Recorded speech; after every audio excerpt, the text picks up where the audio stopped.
अस्सलाम वालेकुम स्टूडेंट्स, आज हम डिस्कस करने वाले हैं कि कार्डियक बायोमार्कर्स को किस तरह से ट्रिक से इनके सारे के सारे डेज को हम याद रख सकते हैं। फर्स्ट ऑफ ऑल तो कार्डियक बायोमार्कर्स क्या होता है कि हमारे पास एक स्पेशल टाइप के सब्सटेंस होते हैं जो कि हमारी बॉडी में रिलीज होते हैं। ठीक है, अगर हम कार्डियक नाम रखा है, इसका मतलब कार्डियक का मतलब वो हार्ट से रिलीज होंगे। जब भी वो हार्ट से रिलीज होंगे, कब रिलीज होंगे? जब हार्ट सेल हमारे डैमेज होंगे।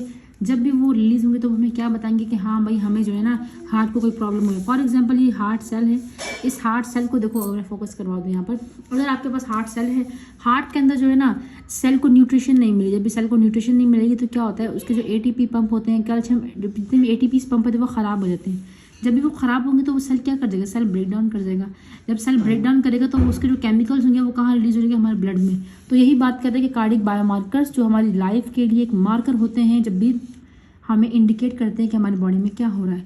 तो हेल्प क्या करते हैं? डायग्नोस करने में हेल्प करते हैं कि हमारी बॉडी में एक्यूट एमआई यानी मायोकार्डियल इन्फार्क्शन तो नहीं हुआ, यानी कि ब्लड सब इन्फार्क्शन का मतलब इस्कीमिया यहाँ पे वहाँ पर हुआ होगा, इस्कीमिया हुआ होगा, जिसकी वजह से क्या होगा? हमारे हार्ट से डैमेज होंगे एंड देन क्या हुआ होगा? वो मार्कर्स रिलीज होंगे। ठीक है, तो मैं अर्ली इसकी डायग्नोसिस करवा रहा होता है। ये किसी भी आइडियल बायो मार्कर से क्या क्या करेक्टरिस्टिक्स होते हैं? पहली बात है कि उसे हाईली सेंसिटिव, हाईली स्पेसिफिक होना चाहिए। स्पेसिफिक का मतलब है कि जिस ऑर्गन के लिए हो, ऐसा नहीं कि एक केमिकल जो हज़ारों ऑर्गन के टूटने से बन रहा है, यानी कि लिवर के सेल्स, ब्लड के सेल्स, आरबीसीज या ब्रेन के cells. No, it is very specific for specific organ. जैसे कार्डियक बायोमार्कर्स है वो सिर्फ हार्ट से रिलीज होने चाहिए। एक आइडियल कार्डियक बायोमार्कर की ये एक खासियत होनी चाहिए। दूसरा क्या होना चाहिए? सेंसिटिव होना चाहिए, यानी कि सेंसिटिव मतलब ये है कि जैसे ही इन्फाक्शन या जैसे ही सेल डैमेज हुआ उसी वक्त रिलीज हो एंड उसके बाद वो हमारे पास उसी चीज़ के लिए रिलीज हो और उसी वक्त रिलीज हो। ठीक है, तो ये सेंसिटिविटी होती है। देन अगर हम बात करें कि इसकी rapid release after myocardial infarction, जैसे इंजरी हुई हो तो उसी वक्त देना हो कि वो एक दिन आज इंजरी हुई है, हाँ भी परसों जाकर ब्लड में आएगा। नो, ऐसा नहीं होना चाहिए। देन हमारे पास क्या होना चाहिए? Proportional to the extent of damage, यानी कि अगर हमारे पास 4 सेल डैमेज हुए हैं तो उसके लिहाज से रिलीज होना चाहिए। अगर 10 सेल रिलीज टूटे हैं तो उसकी वजह से रिलीज होना चाहिए। ना कि ऐसा कि एक सेल से इतना रिलीज हो जाए और दूसरे सेल से कम हो। नो वे, तो जितना डैमेज हुआ उसी हिसाब से रिलीज होना चाहिए। तो हमें क्या हेल्प करना चाहिए?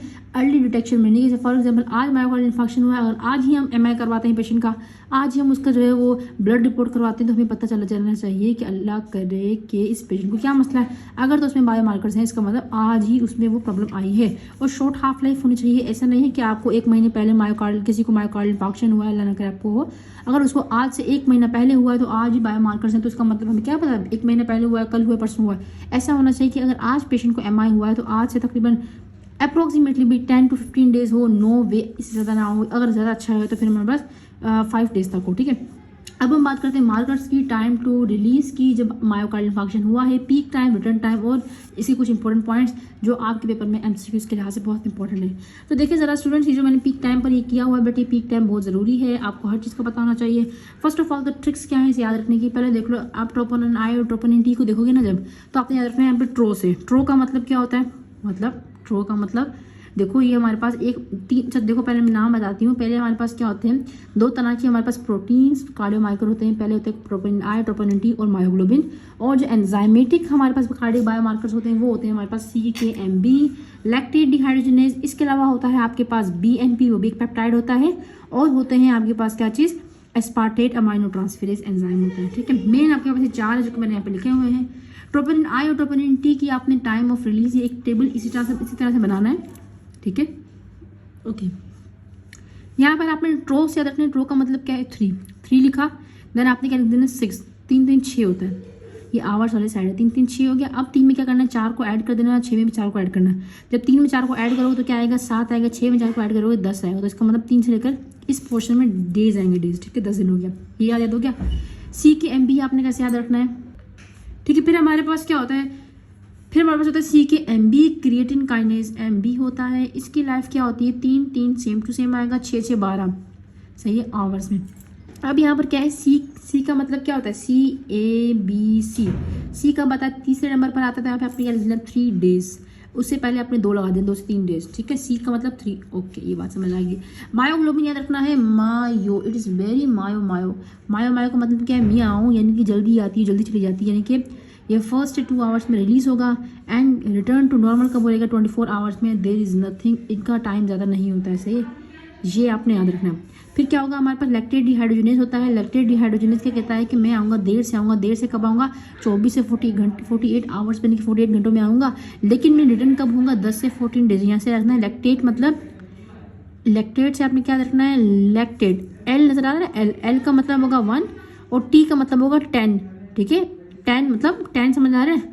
तो लैक्टेट क्या कहता है, 10 से 14 दिन। मुझे बोलो मैं लैक्टेट हूँ यानी कि मैं 10 हूँ, मैं 14 डेज में अपने आप को नॉर्मलाइज करूँगा। यहाँ तक आपको याद हो गया। अच्छा, अब पीक टाइम कैसे याद रखना है, पीक टाइम को नीचे से याद रखना है। टेबल जब भी पेपर में आएगा ना फटाफट से बना लेना।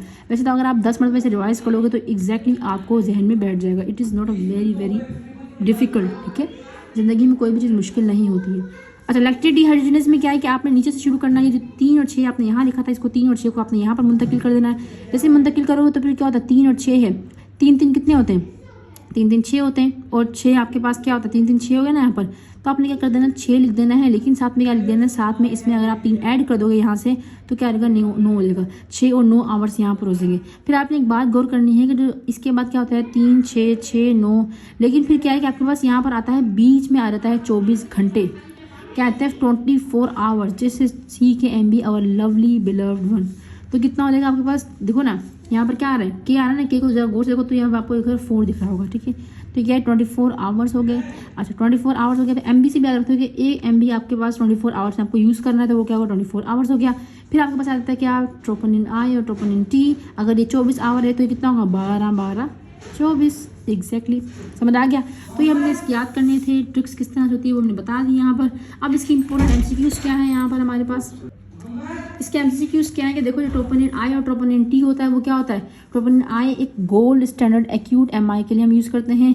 CKMB को हम री इन्फॉक्शन के लिए यूज़ करते हैं कि फॉर एग्जांपल अगर आज किसी पेशेंट को MI हुआ है, 3 दिन बाद उसे पता चला है, 4 दिन बाद वो हॉस्पिटल आया है, तो अगर 2 दिन बाद उसे हुआ हो तो लाजमी बात है CKMB ख़त्म हो चुका होगा।